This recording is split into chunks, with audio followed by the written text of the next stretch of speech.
Madame, Monsieur, bonjour et bienvenue pour cette nouvelle émission que nous vous proposons aujourd'hui. Nous jetterons ensemble les bases pour mieux comprendre la nature de l'homme. Avec nous, Jean-Jacques et Gétro. Bonjour messieurs. Bonjour Martial. Et puis vraiment merci de votre présence pour ce temps d'échange que nous allons avoir ensemble. Alors pour ceux qui viennent, donc ce sont donc deux pasteurs, mais sont également théologiens, donc ils ont étudié le texte biblique pour faire ressentir ce que Dieu souhaite transmettre à l'homme. Installez-vous confortablement et nous revenons juste après notre jingle.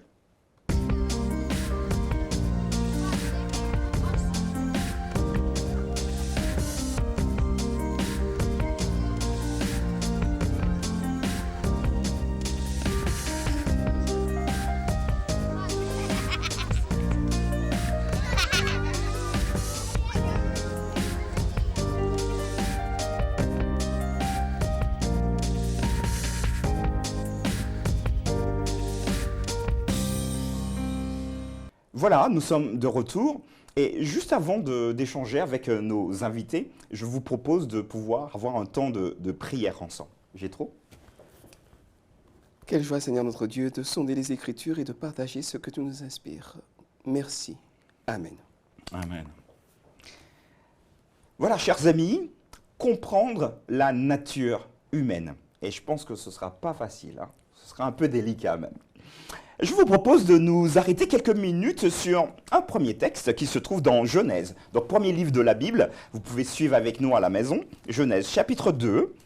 Et nous allons lire ensemble juste le verset 7. Genèse chapitre 2, verset 7. Quelqu'un voudrait lire ? Oui, je peux lire. Oui, merci. Et l'Éternel, Dieu forma l'homme de la poussière de la terre et souffla dans ses narines une respiration de vie, et l'homme devint une âme vivante. Merci beaucoup. Un texte donc assez simple en apparence, mais j'ai trois questions pour vous. Qu'est-ce qu'une âme ? Ensuite, peut-elle mourir ? Et enfin, que pensez-vous des prières pour les âmes ? Alors. Oui. Le texte ici nous propose une équation. Oui. Poussière plus souffle de vie égale âme vivante. La poussière, à être seule, hein, le côté matériel, ce corps que nous pouvons toucher, voir, percevoir, à lui tout seul n'est pas l'homme. Le souffle vital qui vient de Dieu, il donne la vie. Ce souffle à lui tout seul n'est pas l'homme non plus.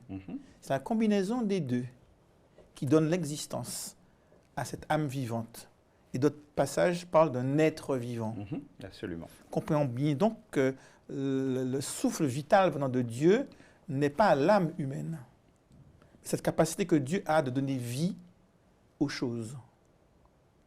Et je peux l'illustrer avec une lampe de poche. Quand je mets la pile en connexion avec l'ampoule, j'obtiens la lumière.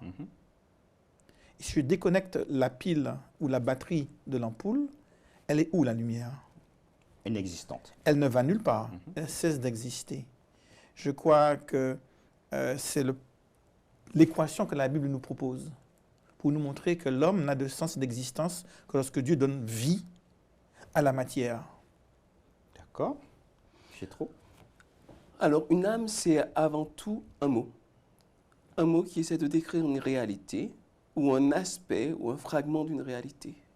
Et dans certaines cultures, notamment dans la culture grecque, qui a imprégné quand même toutes nos civilisations, et aussi un peu les sémites, l'âme, c'est une entité en soi-même, qui est distincte du corps, et qui est même, dans une certaine culture, ce qu'on appelle le dualisme platonicien, qui est même prisonnière du corps, et qui doit se libérer. Ça, c'est la culture. Ça n'est pas ce que dit la Bible. La Bible a une vision, je crois que Jean-Jacques l'a très bien dit, globale de l'être humain. C'est une combinaison de plusieurs dimensions qui forment une réalité qu'on appelle l'être humain. Elles n'ont pas vocation à être séparées, à être disjointes les uns des autres. Par conséquent, la prière pour les morts, ou les âmes des morts en tout cas, c'est ça. Bien, je pense que c'est comme prier pour un mort. Lui est mort, ou elle est morte. Prier pour lui, prier pour elle ne sert à rien, parce qu'il est mort, elle est morte. Donc je crois que c'est une survivance quelque part de ce dualisme platonicien. Okay, c'est la raison pour laquelle la Bible décrit la mort comme l'équation inverse. Et on le lit dans le livre des Ecclésiastes. Hein, Est-ce que tu peux nous donner la référence? Comme ça, nos amis pourront suivre en même temps, Ecclésiaste. Ecclésiaste, chapitre 12. Alors, on trouve à partir du verset 7 et 8 plusieurs métaphores pour désigner la mort. Au verset 8, le cordon d'argent qui se détache, le vase d'or qui se brise, le seau qui va se rompre sur la sauce, la roue qui se casse sur la citerne. Et après, une explication qui est un petit peu l'inverse de l'équation de la Genèse. La poussière qui retourne à la terre Et le souffle. et l'esprit, donc ce souffle vital qui retourne à Dieu qui l'a donné. C'est exactement l'inverse de la Genèse. Lorsque je combine le souffle de vie et la poussière, j'obtiens un être vivant. Et lorsque je sépare les deux, eh bien, c'est l'inexistence de cet être vivant, de même que de séparer l'ampoule de la pile, c'est l'inexistence de la lumière. On a du mal à accepter l'inexistence de quelque chose. Et pourtant, nous avons tous été inexistants avant de naître. Absolument. Et l'inexistence fait partie de l'univers. Alors c'est intéressant parce que finalement, si nous voulons prier pour une âme, autant prier pour une âme vivante. Puisque vous êtes une âme, nos amis sont des âmes vivantes, parce que je crois qu'on peut imbriquer les deux et éviter de dire des âmes mortes. Donc c'est des âmes vivantes, donc on peut prier pour ceux qui sont vivants, des êtres humains bien vivants. J'ai quand même, parce que j'entends certains de nos amis qui vont nous interpeller sur un texte particulier qui se trouve dans le Nouveau Testament. Et je vous invite à lire avec nous, chers amis, dans le livre de Luc. Nous sommes dans le Nouveau Testament. Et là, il y a peut-être un os, un hic, en tout cas pour ceux qui lisent la Bible. Luc chapitre 16, et je vais vous inviter à lire avec nous au verset 22 jusqu'au verset 24. Voilà, Luc chapitre 16, le temps de trouver. Voilà. Le pauvre, dit Jésus, mourut. Et il fut porté par les anges dans le sein d'Abraham. Le riche mourut aussi, et il fut enseveli. Jésus continue au verset 23 en disant, « Dans le séjour des morts, il leva les yeux, et tandis qu'il était en proie au tourment, il vit de loin Abraham et Lazare dans son sein. Il s'écria, « Père Abraham, aie pitié de moi et envoie Lazare pour qu'il trempe le bout de son doigt dans l'eau et me rafraîchisse la langue, car je souffre cruellement dans cette flamme. » J'ai une question pour vous. Si l'âme meurt comme nous venons de le voir, pourquoi ici Jésus fait allusion à des personnes qui sont mortes et qui parlent et qui souffrent dans des flammes? N'aurait-il pas prendre quelque chose de différent, là, parce que ça devient ambigu, ça va à l'encontre, enfin, visiblement de la jeunesse. Vous en pensez quoi? Alors, c'est là où les leçons de base de la théologie sont utiles. C'est-à-dire qu'on nous apprend à l'école de théologie qu'il faut analyser un texte selon sa nature. Or là, nous sommes confrontés à une parabole. Parabole, c'est donc une figure de ce style rhétorique où on part d'un point A pour arriver à un point B en passant par une parabole. Voilà. Et les éléments qui sont dans cette parabole peuvent être tirés de la vie réelle, de la vie imaginaire, du folklore, des contes de fées, de n'importe quoi. Ça n'est pas tellement eux qui comptent, ce qui compte, c'est la trajectoire qu'ils décrivent et puis surtout la chute qui est la conclusion. Et donc se servir d'un texte comme celui-là, en disant que Jésus décrit une réalité ontologique, une réalité concrète. Quelque part, il y a des gens qui tourmentent avec des fourches les âmes. Enfin, je ne sais pas comment est-ce qu'on pourrait parler une âme si on fourche, je ne sais pas. Mais blague à part, utiliser ce texte de cette manière-là, je pense que c'est un mésusage du texte biblique. Le but de Jésus est très bien dit d'ailleurs, au verset 30 et 31, le riche dit non, Père Abraham, mais si quelqu'un a des morts va vers eux, ils se repentiront. Et Abraham lui dit, s'il n'écoute pas Moïse et les prophètes, il ne serait pas non plus persuadé quand même l'un des morts ressusciterait. Et donc, il anticipe sa propre résurrection. Donc, c'est là le point de ce texte, c'est pas tellement l'histoire de Lazare et des âmes dans l'enfer. D'ailleurs, si on devait prendre ce texte littéralement, il faudrait comprendre le Saint Abraham. Les morts vont dans le Saint Abraham. Deuxièmement, ouais, c'est vrai. On peut imaginer également tient que les gens qui sont dans l'enfer discutent avec les gens qui sont au paradis. C'est ça. Donc on se C'est voit, curieux, ouais. on discute ensemble. Si on Par devait, WhatsApp. voilà, si on devait prendre ce texte de manière littérale, sans prendre en considération la forme du texte. Troisièmement, si les âmes vivaient, on imagine les âmes sans corps. Or, il parle du doigt, de la langue, une goutte d'eau pour éteindre la chaleur qui l'environne, etc. Donc on voit bien que la description faite ici ne correspond pas même à l'idée qu'on se fait, même d'une vie, d'une âme après la mort. Parce que le corps, tout le monde est un consensus sur le fait qu'il pourrit, qu'il disparaît, Voilà. qu'on soit croyant ou pas d'ailleurs. Donc à partir de là, on doit se poser la question, comme Jitro le disait, de la manière d'aborder ce texte qui est en fait une parabole. Absolument. Et dont le sens ne réside pas dans la littéralité des détails qui y sont mentionnés, mais dans le sens de l'argumentaire qui est ici proposé. D'accord. Merci beaucoup en tout cas pour vos réponses. Je vous invite maintenant à passer dans une autre approche, un élément supplémentaire que nous aimerions partager avec nos amis. Nous sommes maintenant dans la Genèse, donc on revient toujours dans ce livre au tout début, Genèse chapitre 1er, et nous, voilà, versets 25 et 26, c'est vraiment une belle rédaction que nous propose ici le Pentateuque. Dieu fit les animaux de la terre selon leur espèce, le bétail selon son espèce et tous les reptiles de la terre selon leur espèce. Dieu vit que cela était bon. Puis Dieu dit, faisons l'homme à notre image, selon notre ressemblance, et qu'il domine sur les poissons de la mer, sur les oiseaux du ciel, sur le bétail, sur toute la terre et sur tous les reptiles qui rampent sur la terre. Quelle différence faites-vous entre un animal et l'homme? Ce que je suis en train de vous proposer comme réflexion, et à nos amis également, par extension, que pensez-vous de l'antispécisme? Alors on rappelle simplement que le spécisme, c'est de dire que la race humaine est au-dessus des animaux. Mais l'antispécisme veut combattre ça pour dire que non, un animal et un homme, ils sont tous les deux sur le même plan. Donc ma question pour vous, quelle différence, vraiment, ontologique ou pas, il y a-t-il entre un animal et un homme? Puisque Dieu est créateur des deux.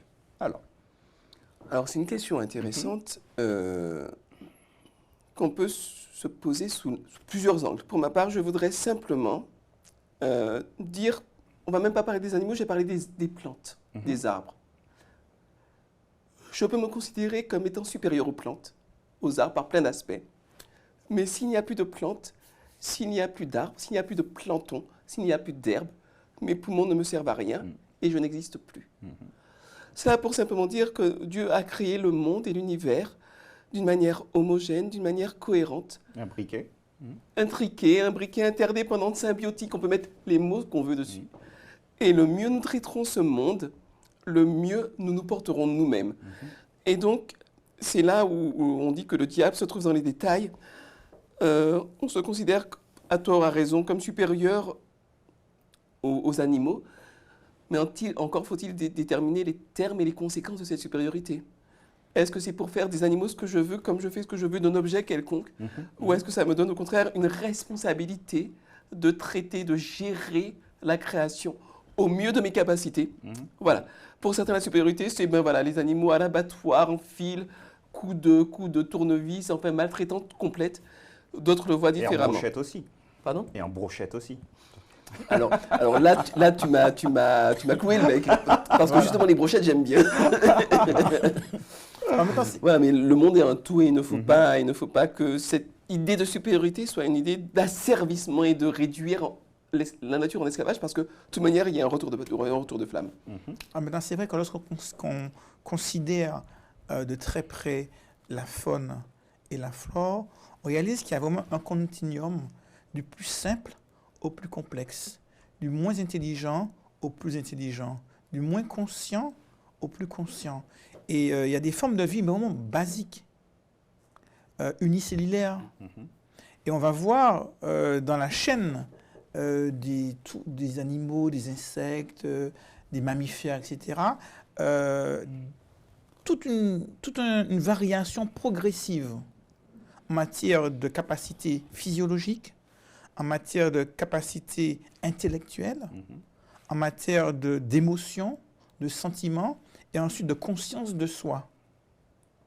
On voit bien la différence entre un chien et peut-être une mouche, et la manière d'interagir socialement. Et donc, c'est la raison pour laquelle beaucoup ont parlé d'évolution en voyant ce continuum qu'il y a dans la nature, dans la faune, dans la flore, jusqu'à l'homme. Néanmoins, le texte biblique pose clairement une séparation entre l'humain et le reste de la création. Non pas nécessairement du point de vue physiologique simplement. Déjà, Dieu dit « Faisons l'homme à notre image et à notre ressemblance ». Donc le texte biblique a une volonté de marquer que tout ce qui a été créé avant, c'est une chose, et maintenant Dieu s'apprête à créer quelque chose qui soit différent. Et donc il y a cette volonté que cet être qui sera créé maintenant le sera à l'image de Dieu. À l'image de Dieu parce qu'on est capable de réflexion, un être capable de communication, un être doué du libre arbitre, un être doué de la capacité de gérer tout le reste. Et d'ailleurs, c'est la seule création qui a été faite différemment. Pour tout le reste, Dieu dit qu'il y ait des arbres, qu'il y ait des animaux, qu'il y ait des poissons, qu'il y ait des fleurs. Et par la parole, Dieu va tout amener à l'existence. Pour l'homme, il fait silence. Il ne prononce aucun mot. Et de ses mains, il va modeler la terre. Puis, souffler pour lui donner la vie. Et donc, cette description de la Genèse, ce n'est pas pour simplement satisfaire notre curiosité. C'est pour montrer que Dieu lui-même, dans la création, fait un distinguo de la manière dont il a créé l'homme et de la manière dont il a créé tout le reste. Et c'est le seul dont il va dire qu'il va vouloir le faire à son image. Donc Dieu, lui, le texte biblique, lui, fait une distinction. Non pas pour dire que l'homme a, comme disait Jétro, la capacité de faire ce qu'il veut, mais au contraire, la responsabilité de prendre soin de tout le reste. Et c'est l'homme qui a été rendu responsable pour la gestion de la planète et de toute la vie qui s'y trouvait. Donc oui, il y a un distinguo, et ce distinguo est un terme de responsabilité, de conscience de soi, de libre arbitre. On est à l'image de Dieu pour pouvoir gérer cette planète. D'ailleurs, l'être humain a un exemple extraordinaire en Jésus-Christ, parce que la supériorité de Jésus-Christ, quelque part, ça a été de venir à notre niveau pour s'occuper de nous, pour nous guérir, pour nous montrer une voie, et non pas pour nous écraser de sa supériorité.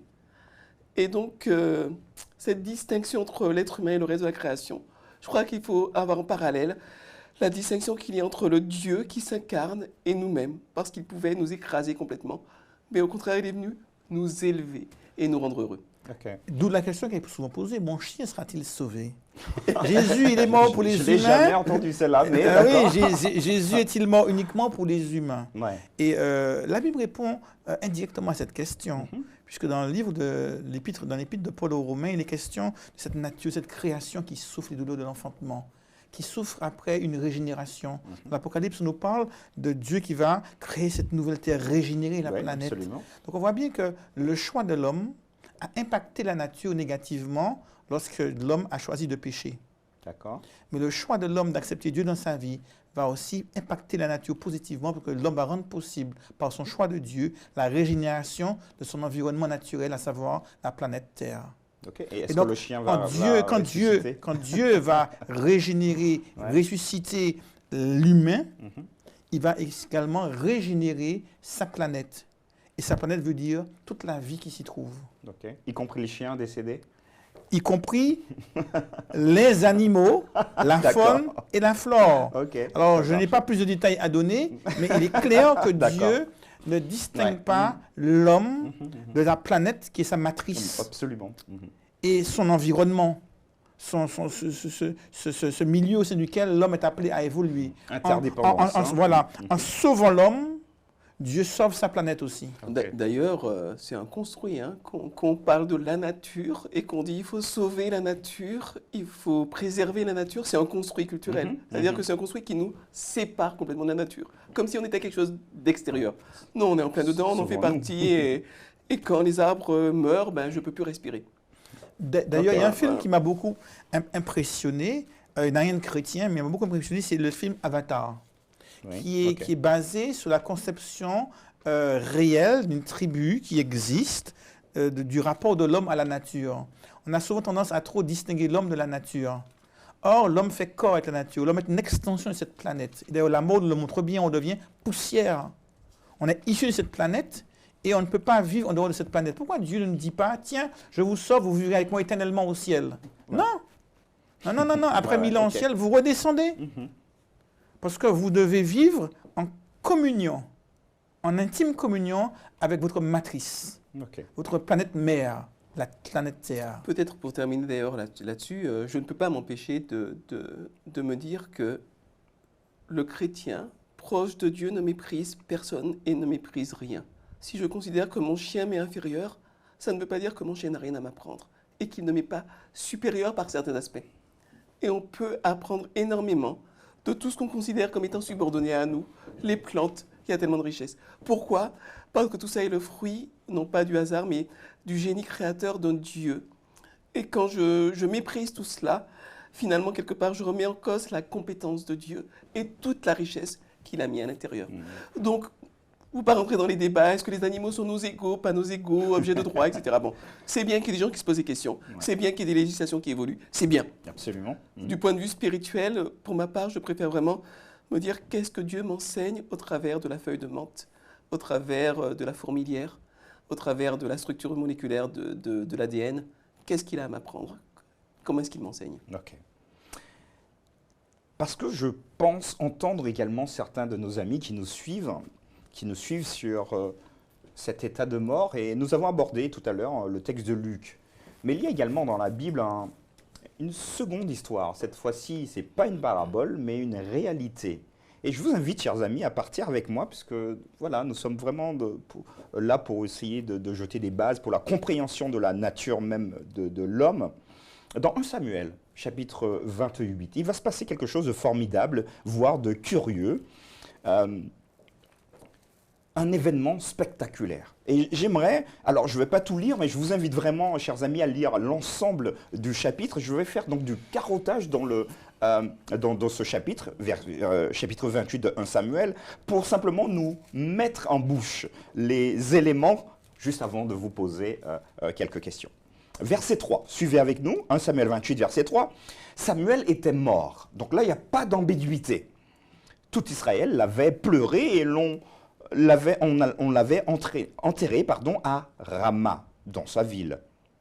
Saül avait supprimé du pays ceux qui évoquaient les esprits et les spirites. Verset 6. Saül consulta l'Éternel, mais l'Éternel ne lui répondit pas, ni par les rêves, ni par le rime, ni par les prophètes.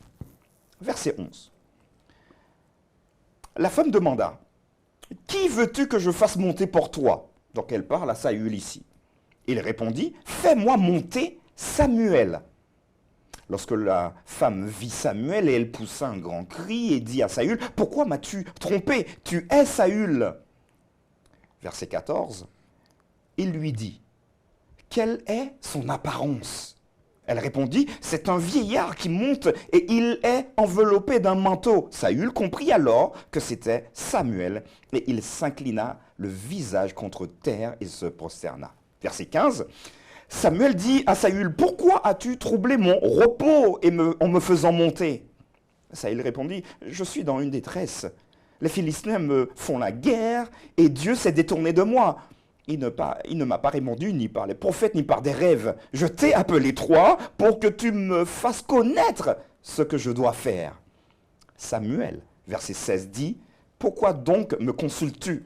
Puisque l'Éternel s'est détourné de toi et qu'il est devenu ton ennemi. » Versets 17 et 18, pour finir. « L'Éternel te traite comme je l'avais annoncé de sa part.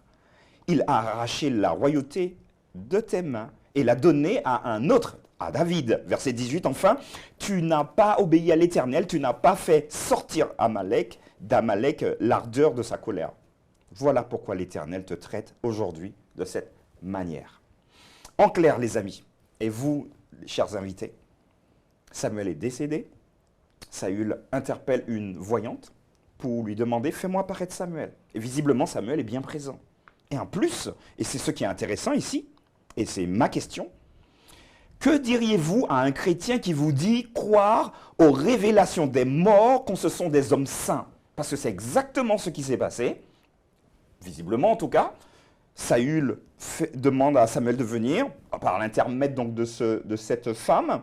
Samuel apparaît, lui fait, voilà, il va t'arriver quelque chose. Et le mieux encore, c'est que ça arrive. Si je vous dis, ce n'est pas le cas, mais si je vous dis, moi je crois hein, vraiment aux prophéties des morts qui reviennent, surtout si ce sont des hommes saints. Là, c'était Samuel. Voilà. Si je vois demain Abraham revenir et me parler, je vais y croire. Que leur diriez-vous à ces personnes, ou à moi, si c'était le cas en tout cas? Disons qu'il faut élargir le débat. Élargissons alors. Alors, il faut comprendre que l'homme n'est pas le seul être intelligent sur la planète. La Bible nous parle clairement de la présence d'anges parmi nous. Et il y a de nombreux exemples. Daniel de la fosse au lion, Gédéon, beaucoup de personnages, Daniel, Jean et autres parlent d'anges. Ouais. Et on décrit dans l'Épître aux Hébreux des anges comme ces esprits, mais qui peuvent aussi apparaître sous forme d'humains. Il y a les anges fidèles à Dieu, qui vont avoir une mission de protection, de sauvegarde, des anges qui vont ouvrir la prison pour Paul et Silas, Ouais. des anges qui vont avoir une action de jugement dans le cadre des premiers-nés des Égyptiens, etc. Les anges qui vont agir pour protéger Daniel dans la fosse au lion. Parallèlement à cela, il y a les anges déchus. Apocalypse chapitre 12 nous parle bien de ces anges qui ont suivi le diable dans sa révolte et qui sont au service du mal. Les uns comme les autres peuvent se déplacer, les uns comme les autres peuvent être invisibles, les uns comme les autres peuvent se matérialiser, les uns comme les autres peuvent apparaître sous la forme d'un individu.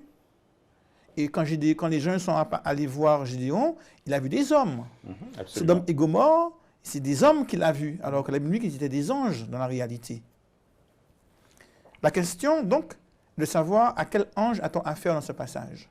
Ouais. Or, manifestement, il est dit clair qu'ici, il s'agit de personnes qui évoquaient les esprits, de gens qui avaient affaire avec le monde occulte. Donc des anges déchus. Et il n'y a rien d'extraordinaire à ce qu'un ange puisse apparaître comme un homme et parler de choses que seul cet homme pouvait savoir. Donc, la Bible nous dit que les anges ont cette capacité. Absolument.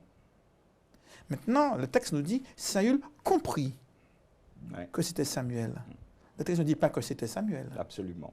Mais c'est ce que Saül a compris de la description qui lui a été faite par cette personne qui pratiquait l'occultisme. Donc cela nous met en garde. Parce qu'on comprend que nous sommes entourés de forces invisibles, d'anges déchus, d'anges fidèles à Dieu, et que ceux-ci ont la capacité d'agir pour protéger, guider, sauver lorsqu'il s'agit d'anges venant de Dieu, mais également pour tromper lorsqu'il s'agit d'anges qui ont suivi le diable dans sa révolte. Et à partir de là, ceux qui vont consulter des personnes qui pratiquent l'occultisme, qui évoquent les esprits, alors savent qu'ils ont affaire à des personnes qui sont en communion, en contact avec les esprits malsains et impurs, et que ceux-ci peuvent se manifester pour pouvoir tromper les individus qui les consultent. Ok, merci beaucoup. Voudrais-tu rajouter quelques éléments? Un tout petit témoignage. Ouais. Au niveau théorique, je crois que tout a été dit. Un petit témoignage. J'ai un jour été approché par un individu qui se prétendait prophète et donc qui me disait que si je ne portais pas ces bracelets, ces petits objets qu'il me donnait, je mourrais du Covid. Le diable est le père du mensonge. Et ça n'est pas parce que quelqu'un vient avec une forme convaincante. Bon, c'était pas très convaincant en l'occurrence, mais enfin bon, c'est pas parce que quelqu'un vient avec une forme convaincante, qui semble être sain, qui semble être conforme à tous les standards de bien, que c'est forcément quelque chose qui vient de Dieu. Donc beaucoup de prudence et beaucoup de vigilance et de recul sur les choses. Voilà ce que j'aurais à partager. Merci beaucoup. L'Église adventiste du 7e jour, chers amis, ne partage pas l'état d'immortalité de l'âme. Comment pouvez-vous mettre en garde contre l'immortalité? Tous les deux, vous êtes donc des pasteurs. Quels sont les dangers d'intégrer cette croyance au sein des communautés chrétiennes? Parce qu'aujourd'hui, il y a des communautés chrétiennes qui intègrent carrément le fait que oui, l'âme ne meurt pas, donc il y a une immortalité. Quels sont les dangers? Et je pense qu'on pourra vraiment s'arrêter ici, laissant nos amis continuer la réflexion et avoir cette relation. Il y a plusieurs dangers qu'on voit dans l'histoire. Tout d'abord, le fait de croire que les morts ne sont pas morts, contrairement à ce que là, Jésus dit très clairement, que les morts, ils dorment, eh bien, cela peut nous inviter, cela peut nous détourner de Dieu. D'où les prières pour les morts, pour les saints, etc. Cela peut fausser l'image de Dieu, en croyant qu'un saint va être plus à l'écoute de mes besoins que Dieu lui-même. Cela peut fausser l'image de Dieu, parce qu'on peut croire qu'un saint sera mieux à même de répondre à mes supplications que Dieu lui-même. Cela aussi peut me fausser dans mon rapport à l'autre et dans mon bien-être psychologique. Parce que si je crois que les morts sont vivants, en quelque part, qui me regardent, qui m'écoutent, qui m'entendent, comment puis-je vivre dans la sérénité aujourd'hui? Lorsque les personnes bien-aimées qui sont décédées me regardent, m'espionnent. Imaginez un homme qui a perdu sa femme et qui doit se remarier en se disant « oui, mais elle me regarde, je peux le faire ou pas? Comment est-ce que je vais évoluer ?» Donc, ils vivent avec cette conscience d'une présence autour d'eux, et cela n'est pas sans conséquence sur leur vécu au quotidien. Donc on voit qu'il y a beaucoup de conséquences qui peuvent être d'un point de vue ecclésial, d'un point de vue de la doctrine, du point de vue de l'image qu'on a de Dieu, du point de vue de la vie sociale, de ne pas comprendre ce que la Bible dit pourtant clairement, à savoir que le mort n'a plus aucune part à tout ce fait qui se fait sur le soleil. Il n'a plus ni pensée, ni amour, ni haine, ni quoi que ce soit. C'est l'existence la plus totale. Merci beaucoup. Et puis on pourrait ajouter que ça change le rapport à la nature et au caractère de Dieu, puisque si l'âme est immortelle et que les gens ne sont pas sauvés, celles qui ne sont pas sauvées vont souffrir éternellement, ou rester dans le vide éternellement, c'est inhumain. Donc indivin, si j'ose dire, a fortiori. Et puis, comme ça a été très bien dit, c'est quand même une passerelle vers le spiritisme. Et donc, vers l'assujettissement du soi des forces occultes. Donc, beaucoup de prudence. La Bible dit bien que le spiritisme, c'est une abomination aux yeux de l'Éternel. Voilà. Gétro, Jean-Jacques, merci à tous les deux d'avoir été présents pour échanger, pour aider également nos amis à avoir des perspectives peut-être différentes, plus larges également. Nous vous donnons donc rendez-vous à la semaine prochaine pour une nouvelle étude. Portez-vous bien et prenez bien soin de vous. Au revoir.